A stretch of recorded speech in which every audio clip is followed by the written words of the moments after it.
During the short presentation that I promise I will give today, we're going to look at how a single view of that customer, and critically how a single view of stock is absolutely critical and key in terms of driving higher sales in stores and boosting store performance. And I'm going to be using some original research that iVend Retail commissioned recently in order to do that. So, okay, we know that it used to be all about the store. We built stores and they were fantastic places and people came and we filled them with fantastic product.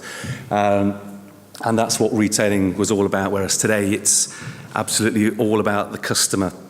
And to be successful, retailers need to see those stores through the eyes of their customer. Who are they and what do they want, but not collectively as a group, but as individual people with individual needs. And that challenge should not be underestimated. Retailers today have a lot of technology and a lot of data, but most still can't identify the single individual customer when they come into their stores. And judging by the conversations and comments that were heard this year in NRF in New York and also RBTE in the UK in March, this is a universal problem. Retailers all around the world are struggling with the same issues. How come the retailers trading online, when a customer comes into their site and logs onto their store, they know them individually, they can track their activity and serve them across their entire journey appropriate to their buying history and preferences, whilst in store, the same customer or customers can come into the store, they can browse the store, they can leave the store, and the retailer has absolutely no clue, no idea what has just happened and who that person is. And customers that we surveyed highlighted 4 key omnichannel challenges that the store faces. Firstly, there's the perception of online versus bricks and mortar. And in many ways, the store experience just feels outdated for customers compared to the rich information and instant availability of online shopping. And then there's loyalty. Shoppers' total value to a brand just isn't being recognized. Their interactions and subsequent rewards in store feel disconnected and separate to their experience online.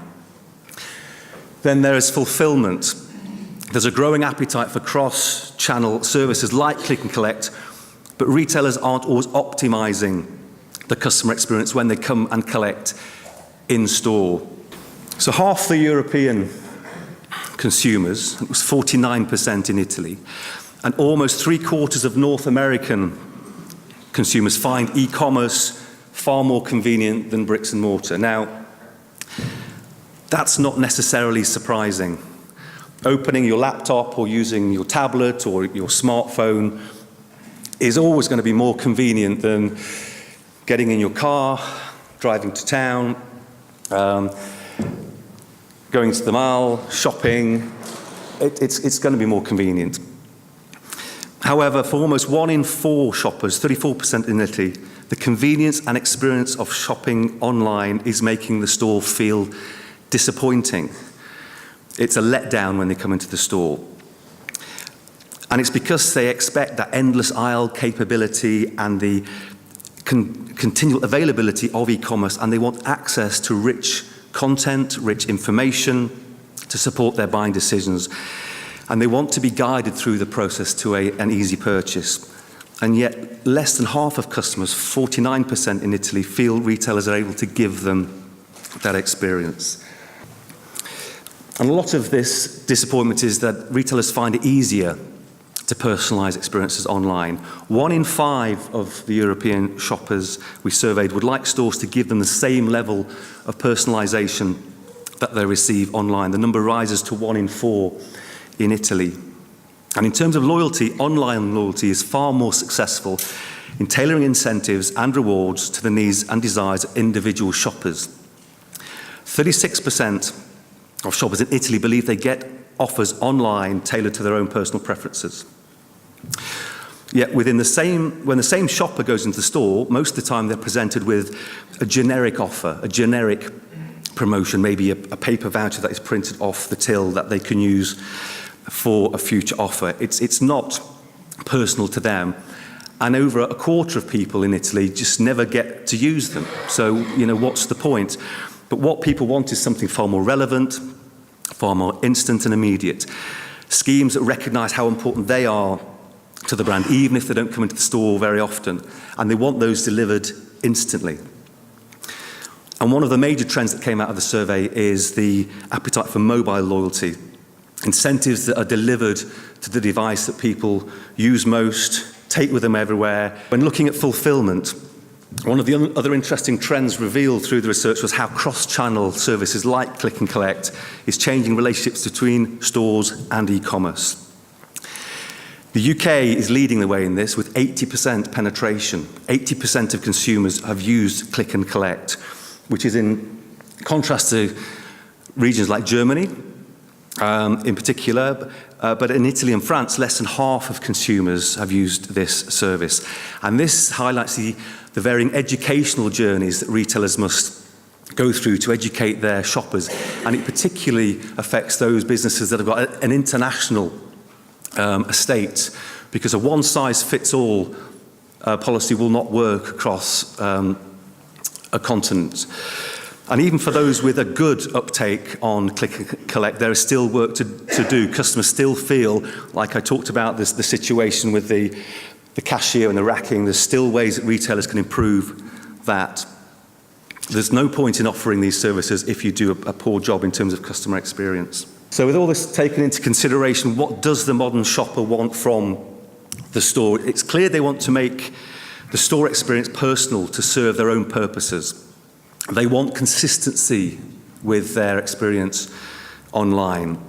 Inconsistent offers or lack of availability can negatively impact the customer's buying decision just at the point they're ready to part with their money in store.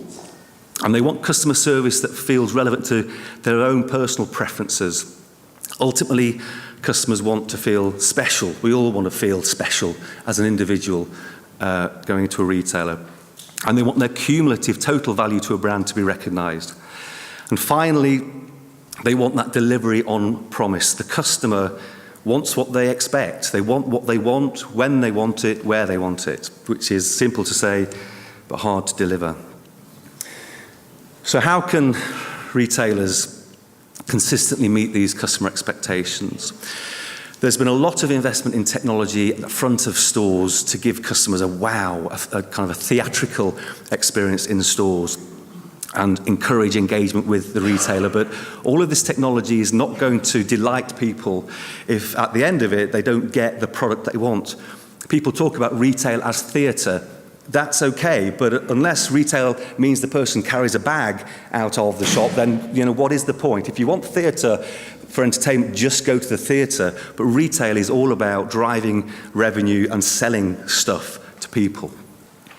A single customer view and a single stock view enables retailers to sell more stuff. They keep customers happier, they reduce wastage, and therefore make more profit.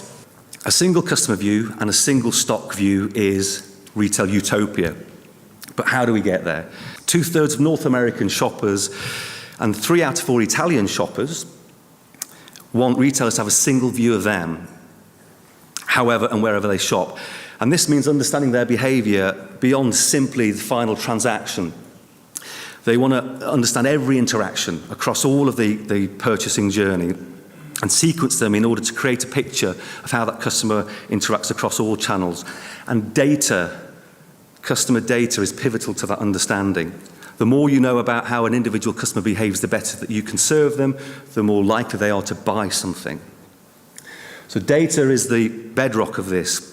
And the growing use of technology like mobile point of sale, digitalized loyalty, passbooks, this is enabling retailers to document and analyze more of what actually happens across their business and particularly in stores. And it allows store staff to draw on customer data across all of the shopping channels and utilize that in the stores.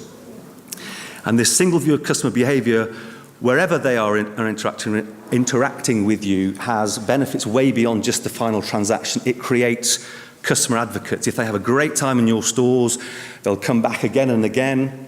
They'll tweet about it, they'll put it on Facebook, they'll Snapchat about it. They will become your marketing. Retailers need to be investing in solutions that upskill their staff to provide that informative, intuitive experience that people are used to getting online. Retailers need to provide frontline staff with back-end connectivity about purchasing history and investing in mobile technology that takes the point of purchase out to the customer. So rather than bringing a customer to a service point or a cash desk, you take it out to the point of need on the shop floor and you can interact there and then with customers. Having single view of stock in real time, this is a major challenge for many retailers. As the number of channels has grown, it's become increasingly difficult to gain a complete sight of what inventory is available at any point in time, let alone optimize allocation and replenishment. And this point in time, most retailers operate a first-come, first-served approach to inventory management. However, fear of demand outstripping supply in channels means that most retailers have an amount of safety stock, and in some retailers, it's as much as 60% of stock in the business is safety stock, just in case you have unforecasted demand. And moving to a single pool of stock can reduce a retailer's total stock holding by 20%. And that would have a significantly positive impact on a business's profitability and balance sheet. We talked about the benefits of a single customer view and also a single stock view, but what does it actually look like in an omni-channel store? And here you can see, not very clearly on this slide, although this information is all in this report. It's available for download on the Venestar fashionable website and also the iVend retail website. This is our vision of an omni-channel store. Exciting technology that drives customer interactions and, more importantly, helps retailers deliver a better standard of customer service and sell more stuff. In a short, every shopper feels known to the retailer and valued and are served appropriately to their need. Where the retailer doesn't just surprise and delight shoppers, they actually follow through on that delivery of promise and they sell more stuff. So this is our view, our 5 progress points of achieving that omni-channel capability. First of all, you have to get your foundational technology right, your back-end systems, your ERP, that can not only cope with the omni-channel demands of today, but is flexible and it can cope with the omni-channel, the unknown omni-channel and customer experience demands of tomorrow. Then the use of that platform to get that real-time data view of stock availability across all of your business channels. From there, you can begin to make more effective decisions about the way you plan, the way you merchandise and replenish your stores. And the data that this generates will enable you to forecast more accurately, which will drive greater sales. And with this in place, you can then reduce that safety net of stock that we talked about earlier, reduce your stock holding, reduce your costs, reduce loss margin, and significantly increase customer satisfaction. We discussed how technology must go beyond simply engaging customers and bridge that digital and physical divide and enable retailers to provide more effective, fulfilling services in all channels. But what I want to reiterate to you is about finding omnichannel solutions that can scale, that can grow, that are flexible for the future, not a restricted system. And also this is only just, it's only partly about technology, it's also about finding the right partners, the right technology partners as we have in the room today.